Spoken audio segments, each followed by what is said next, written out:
Hello, my name is Addie McDowell, and this is my presentation for my Latin 1001 class. In this presentation, I am going to be talking about Ovid's Metamorphosis, as well as translating some lines from that work. So I'm going to start with a quick summary of who Ovid was. So Ovid was a Roman poet, one of the really famous Roman poets, and he lived during the reign of Augustus. He was exiled, though during this exile he produced one of his most famous works, Fasti. And several of his works are lost, unfortunately, including his version of the tragedy Medea, though we do get a little bit of Medea's story in the Metamorphosis, which we will learn about later. I've also included on this slide a list of some of his works. The Heroides, Amores, Ars Amatoria, Remedia Amoris, Metamorphosis, Fasti, Ibis, and Tristia.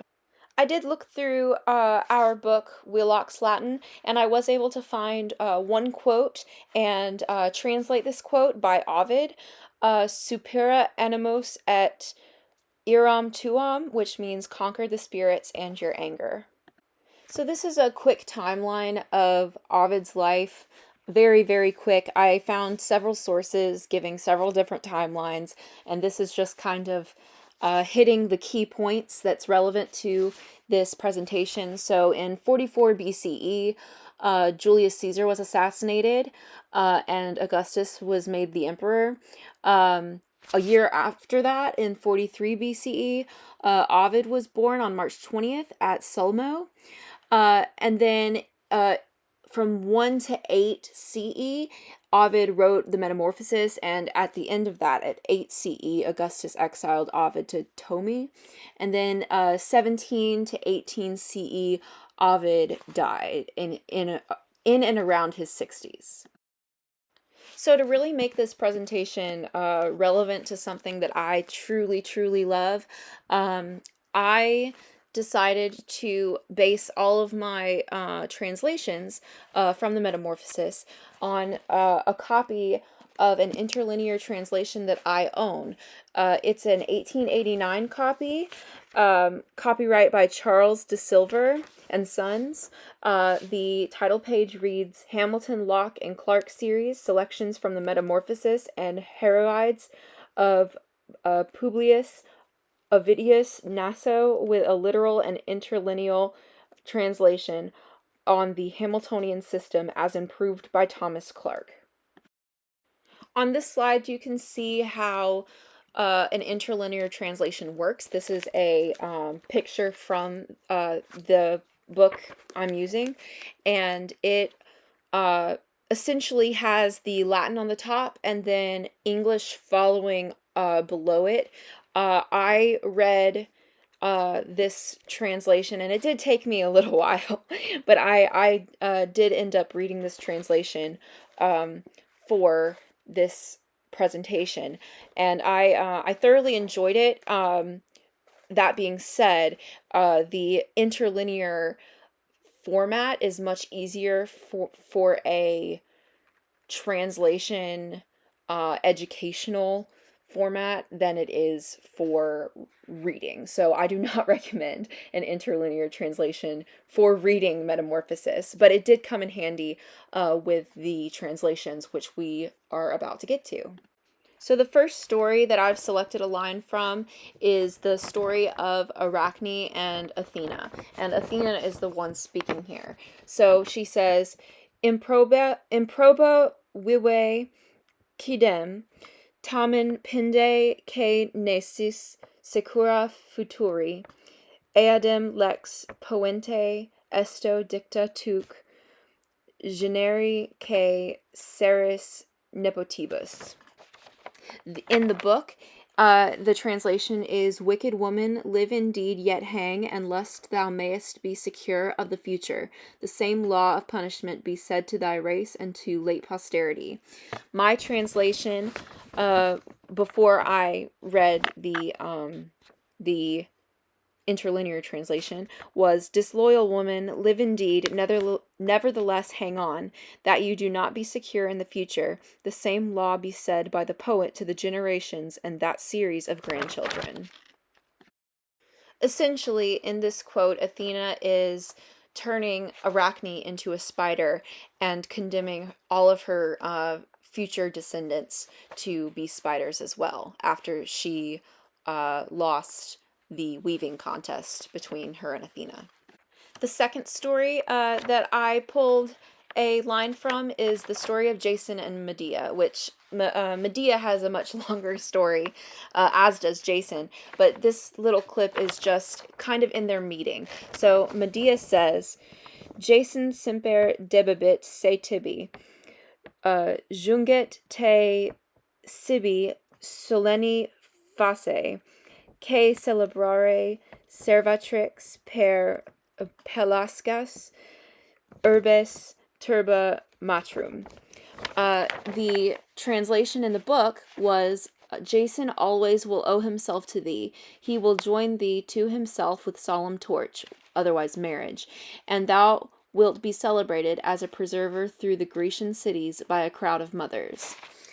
I got in my translation, "Jason always will owe himself to you. He will join you to him in a solemn way, that to celebrate the keeper through Pelas cities, crowd of mothers." So in this, she is essentially saying that if she helps Jason, then he will marry her and she will secure her legacy as the famous wife of this hero. The next story that I'm going to read from is the story of Icarus and Daedalus. So the Latin is "Pariter tradit praecepta volandi et accommodat ignotas alas humeris, inter opus que monitus seniles hinae maduere et patriae manus trimuere." The in-book translation was, "Equally he delivers instructions of flying, and fits the unknown wings to his shoulders," meaning his son's shoulders. "Between the work and admonitions his aged cheeks were wet, and his paternal hands trembled." My translation was, "Also he delivers the rules of flying, and accommodates the unknown wings to the shoulders. Between work that warning old cheeks to be wet, and paternal hands tremble." So essentially, for context, Daedalus is strapping his wings to his son's shoulders so that they can escape, and he is aware of the dangers that's to come. So the next story is that of Orpheus and Eurydice. So the context here is that Orpheus is singing his song, trying to convince Hades and the Furies to give him back his wife who died of a snake bite. So the Latin is "Fama est tum primus genas humidium, victarum carmine, maduce lacrimis nec sustinet regia conjux, nec qui regit imma negare oranti que vocant Eurydice." So the in-book translation is, "Report is that then first the cheeks of the Furies, subdued by the lay, grew wet with tears, nor bears the royal yoke-fellow, nor he who sways the lowest places, to say nay to him praying, and they summon Eurydice." My translation was, "The rumor is, then, that the first cheeks of the Furies, the song of the conquered, wet with tears, nor does the royal spouse support, nor who rules the bottom, to deny the praying, that they called Eurydice." The final story is that of Hyacinthus, who Apollo fell in love with, and who died from a discus being thrown at his head by Apollo, by accident, of course. But the Latin is "Iet Phoebus oebalide tu laberis fraudate prima juventa, que video tuum volnus mea crimina, tu est dolor que meum facimus. The in-book translation was, Then saith Apollo, O offspring of Oebalus, or Hyacinthus is who he is referring to, thou art sinking away, cheated out of thy first youth, and I behold thy wound, my fault. Thou art my grief and my great transgression. My translation was, Apollo, he said, Hyacinthus, you are slipping, cheated of first youth, that I see your wound, my crime. You are pain that mine we make. On this slide, you'll see my translations. I will say not all of my work is on here. I prefer to use a whiteboard, but this does have the proof of my translations on it before I looked at and compared mine to the translations in the book.